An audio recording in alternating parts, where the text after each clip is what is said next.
இறையேசுவில் பிரியமான அன்பு சகோதர சகோதரிகளே, இன்று சனிக்கிழமை அன்னை மரியாளுக்கு ஒப்பு கொடுக்கப்பட்ட நாளாக இருக்கின்றது. அன்னை மரியாள் ஜாதி, மதம், இனம் வேறுபாடு இல்லாமல் எல்லோருக்கும் தாயாக இருக்கின்றார். இந்த உலகுக்கெல்லாம் ஒரு தாயாக திகழ்கின்றார். இன்றைய நாளிலே அன்னை மரியாள் பாவிகளுக்கு அடைக்கலம் என்ற ஒரு சிந்தனையை நாம் சிந்திக்க இருக்கின்றோம். மரியாயின் மகிமைகள் என்ற ஒரு அருமையான புத்தகம். அந்த புத்தகத்திலே இவ்வாறு ஒரு நிகழ்வு எழுதப்பட்டிருக்கின்றது. ஒரு பாவியான ஒரு பெண் தாறுமாறான தவறான வாழ்க்கை வாழ்ந்து கொண்டிருக்கின்றார். அவர் ஒரு முறை புனித டோமினிக் அவர்களுடைய பிரசங்கத்தை கேட்டு அவர் மனம் மாறுகின்றார். சரி, இப்படிப்பட்ட தவறான வாழ்க்கையை விட்டுவிட்டு நல்லதொரு வாழ்க்கை வாழ வேண்டும் என்று நினைக்கின்றார். 2-3 நாட்கள் கழித்து நல்ல பாவ சங்கீதனம் செய்கின்றார். பின்பு ஒரு வாரத்திலே மீண்டும் அதே பாவத்திலே விழுகின்றார். அதன் பிறகு அவர் என்ன செய்வது என்று தெரியாமல் எப்பொழுதும் போல அவர் இருக்கின்றார். அப்பொழுது அன்னை மரியாள் நோக்கி அவர் ஜெபித்த பொழுது அன்னை மரியாள் அவருக்கு காட்சி கொடுக்கின்றார். இதோ பாரும், உன்னால் எத்தனை பேர் இந்த உலகத்தில் பாவம் செஞ்சுருக்காங்க, எத்தனை பேர் நரகத்தில் வேதனையை அனுபவிச்சுக்கிட்டு இருக்காங்க என்று சொல்லி ஒரு லிஸ்ட்டை காட்டுறாங்க. அதில் ஏகப்பட்ட பேர் அந்த தவறான பெண்ணினால் தங்களுடைய வாழ்க்கையை இழந்து நரகத்திலே இருப்பதை அதனை பார்த்தவுடன் அந்த பெண்மணியானவர் மயங்கி விழுகின்றார். அதன் பிறகு அன்னை மரியாள் அவரை எழுப்பி, அதன் பிறகு நீ செய்த பாவங்களையெல்லாம் நான் மீண்டும் மன்னிக்க தயாராக இருக்கின்றேன், நீ போய் மறுபடியும் ஒரு நல்ல பாவ சங்கீதனம் செய் என்று சொல்கின்றார். அதே போல் புனித டோமினிக்கிடம் சென்று நல்ல பாவ சங்கீதனம் செய்கின்றார்.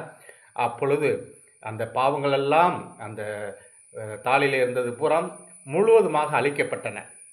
அப்பொழுது அன்னை மரியாள் மீண்டும் அவரை பார்த்து சொல்கின்றார், இப்பொழுது இந்த தாளானது வெள்ளையாக இருக்கின்றது, இதனை உன்னுடைய புண்ணியங்களால், நல்ல செயல்களால், நல்ல வாழ்க்கையினால் அதை நீ நிரப்ப வேண்டும். மீண்டும் அந்த தவறான வாழ்க்கைக்கு செல்லக்கூடாது. நீ கோயிலுக்கு செல்ல வேண்டும், கடவுள் மீது நம்பிக்கை வைக்க வேண்டும், மற்றவர்களுக்கு உதவி செய்ய வேண்டும், அன்பு செய்ய வேண்டும். இப்படிப்பட்ட நல்ல காரியங்களால் இந்த பேப்பரிலே உன்னுடைய புண்ணியத்தை நிரப்ப வேண்டும் என்று சொல்கின்றார். அதே போல் அதிலிருந்து அந்த பெண்மணியானவர் அந்த தவறான வாழ்வை விட்டுவிட்டு நல்லதொரு வாழ்க்கை வாழ்கின்றார்.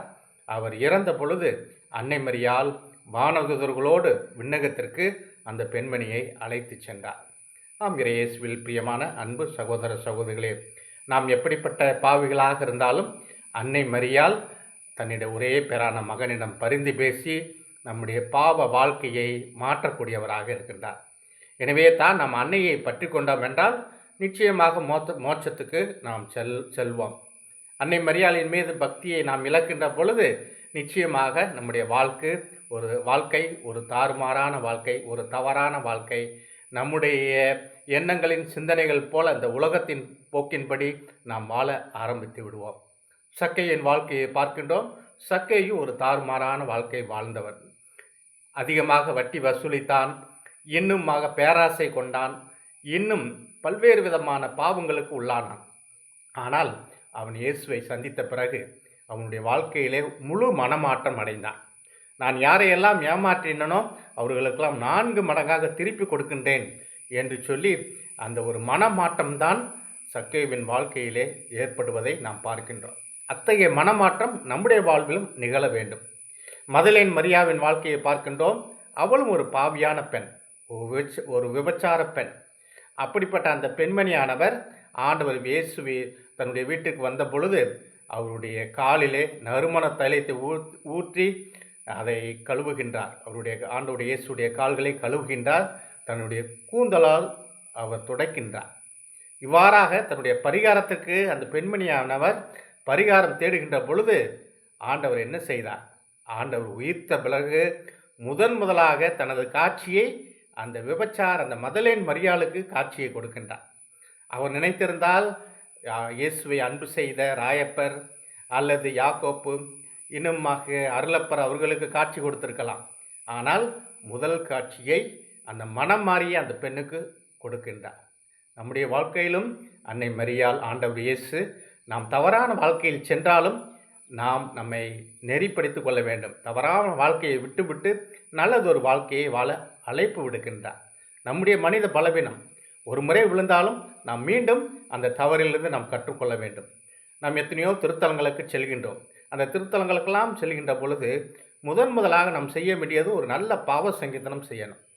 ஏதோ வழக்கம் போல் ஏதாவது ஒரு சில பாவங்களை மட்டும் பொய் சொன்னேன், திருடினேன், கெட்ட வார்த்தை பேசினேன் என்று ஒரு சில பாவங்களோடு முடித்து கொள்வதல்ல. முழு மனத்தோடு உள்ளத்தை நாம் ஆய்ந்து நல்ல பாவ சங்கீதனம் செய்து நாம் நம்முடைய பாவத்தை விட்டு நாம் வாழ்கின்ற பொழுது அன்னை மரியாளின் ஆசீர்வாதம், அவருடைய பரிந்துரை நிச்சயமாக நமக்கும் நம் குடும்பத்துக்கும் நிறைவாக இருக்கும். ஆகவே பாவிகளாக இருக்கின்ற நம்மை ஏற்றுக்கொள்கின்ற அன்னை அந்த பாவத்தை விட்டு விலகச் சொல்கின்றார். இயேசு பாவியை வெறுத்தார், பாவியை அன்பு செய்தார். ஆனால் பாவத்தை தான் அவர் வெறுத்தார். பாவிகளுடைய வீட்டிலே அவர் சென்று உணவருந்தினார்.